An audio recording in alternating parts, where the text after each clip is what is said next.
Magandang hapon po, mga kapatid.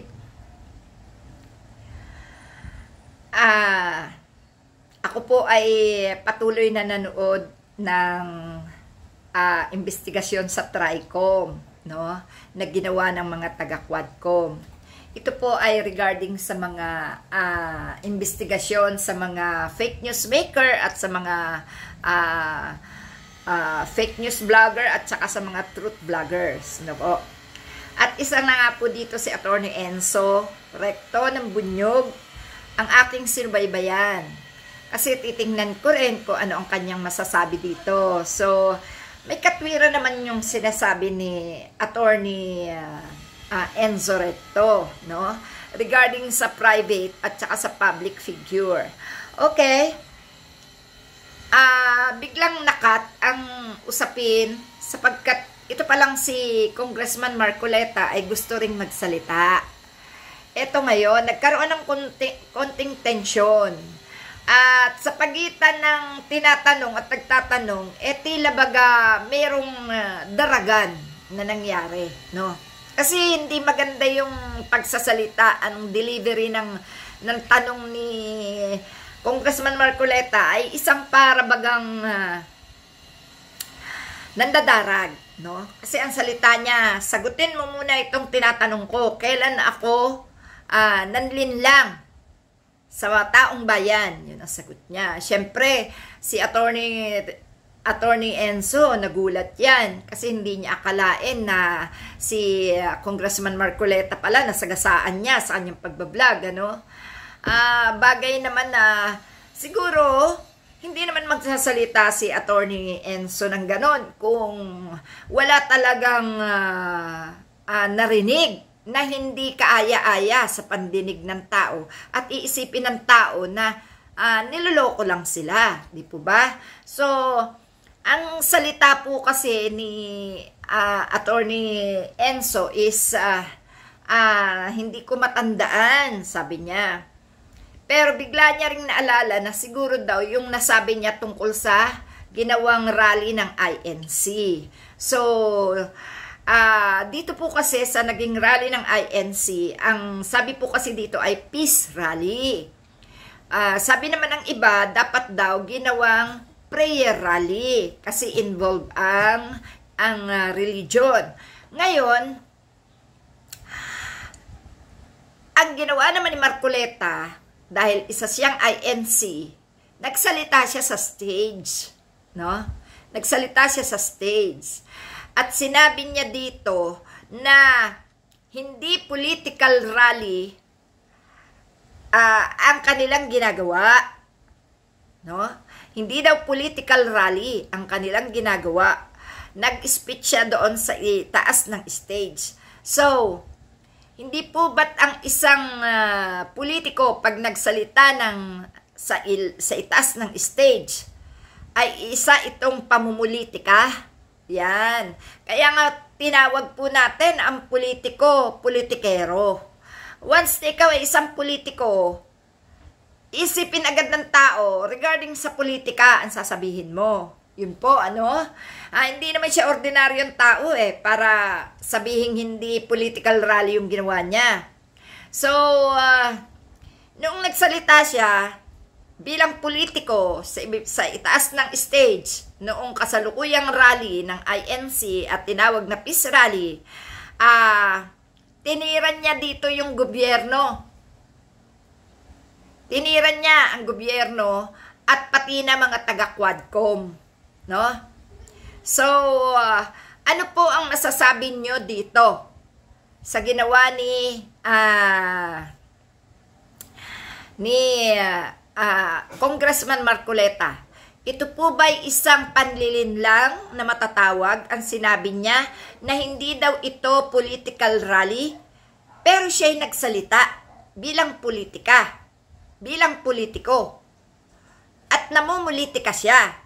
Dahil binabanggit niya dito ang gobyerno, ang administrasyon, at saka ang mga taga-Quadcom na kasamahan niya sa Kongreso. Yun po. So, ano pong inyong masasabi dito? Hindi po ba ito ay isang pamumulitika? Hindi po ba't ito isang pamumulitika at hindi para magkaroon ng peace, ng katahimikan? Hindi po ba ito ay isang panlilinlang? Totoo po, panlilinlang ito at marami po ang nakakuha ng record ng kanyang mga sinabi. Especially mga vlogger na nag-cover doon. Kaya syempre po, hindi malilimutan ng mga tao yon. At kung tayo po yung mga bobo, hindi natin maiisip na ito isang panlilinlang. Kasi nililinlang tayo dahil sinabi niya na hindi raw ito political rally. Ano yung ginawa niya? Ano yung ginawa niya? Hindi peace rally ang nangyari. Talagang political rally. Dahil lahat ng DDS na nasa gobyerno, ay opisyalis ng gobyerno, ay nandoon. Nandoon silang lahat. Mga naka-green pa nga sila eh. So, hindi ba ito isang panlilinlang, mga kapatid? Yun nga lang, hindi na ni Attorney Enzo to dahil nagulat talaga siya. Na out of mind siya nung bigla siyang binira ni Marcoleta. At ang dating ni Marcoleta is parang sobrang taas niya kay Attorney Enzo, no? Dahil sabi niya, wag mo nang paikot-ikutin. Sagutin mo yung tinatanong ko. Yan, ganun yung mga salita niya. Hindi ba pwede, Mr. Marcoleta? Hindi ba pwedeng ganito lang yung pagtatanong? Okay, Attorney Enzo Recto, ikaw pala isang attorney, so naiintindihan mo kung ano yung iyong binablog. Ang sabi mo, nanlinlang ako. Ano ang panlilinlang na ginawa ko? Pwede namang ganun no? Kaso ang salita niya, huwag ka na magpaligoy-ligoy. Isa ka palang abogado at nagtuturo ka pa sa isang ganitong school. Sagutin mo ang tinatanong ko. Ano ang ginawa kong panlilinlang sa taong bayan? Yun.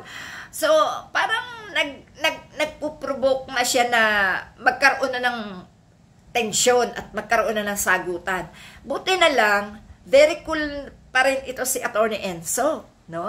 At bilang tumatakbo siya as party list, Bunyog party list, at siya ay na-nominate as a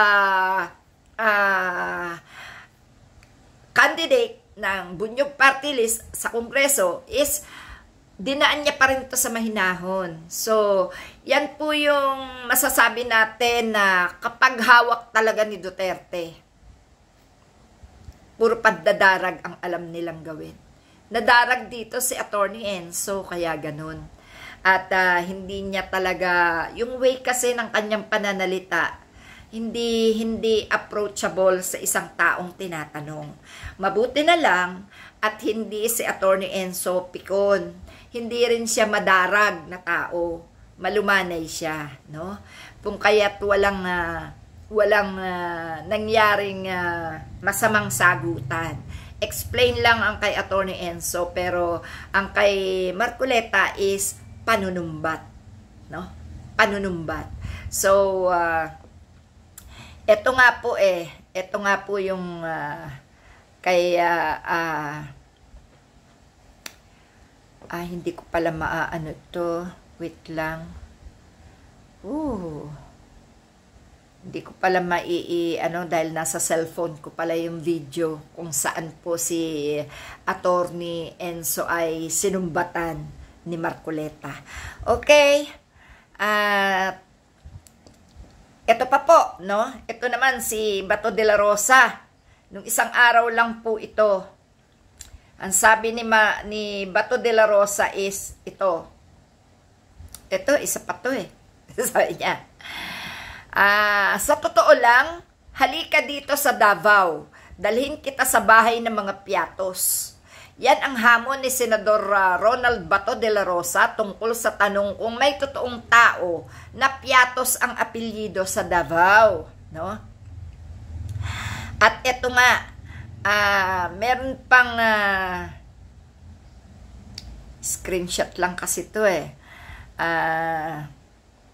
Hindi ko po maano sa video, pero ito po ay galing sa PhilStar, Philippine Star, no?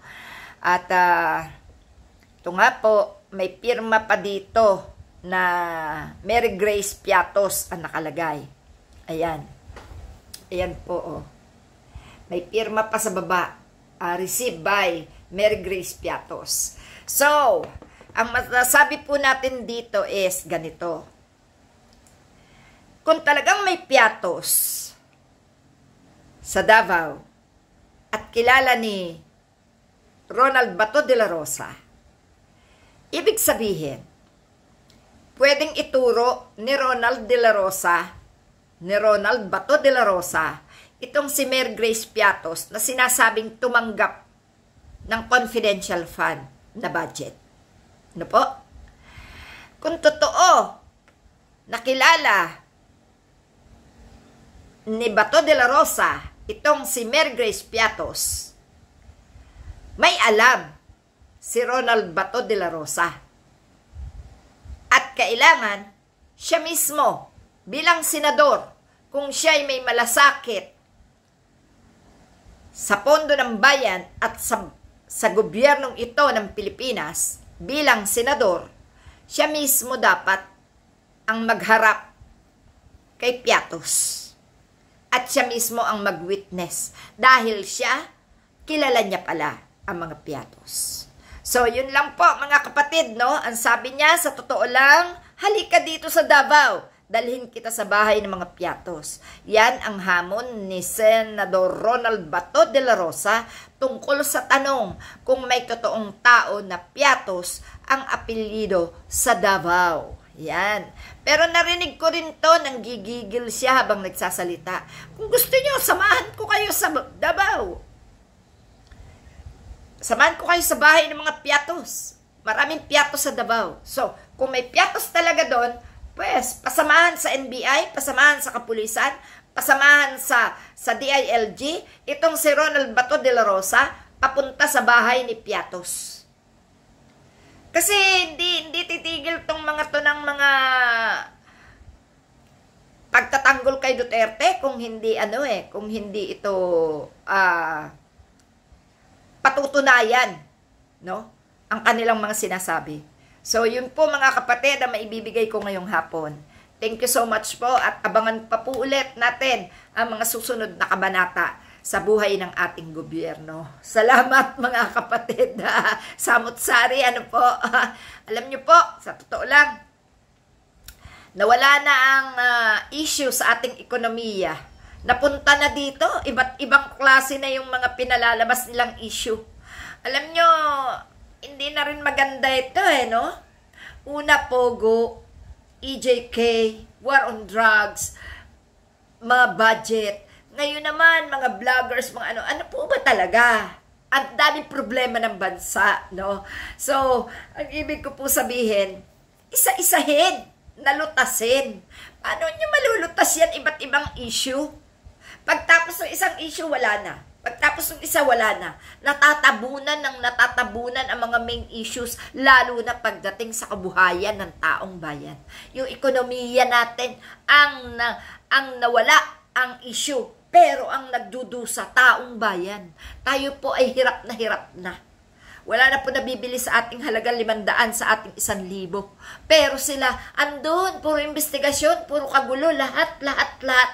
Bakit ba hindi ma-focus sa isang issue muna, tapusin, ipakulong ang may kasalanan, tapos harapin ulit ang panibago, ipakulong uli ang may kasalanan? Matatapos natapos ang Pogo. Meron na naman binigyan ng citizenship, Philippine citizenship.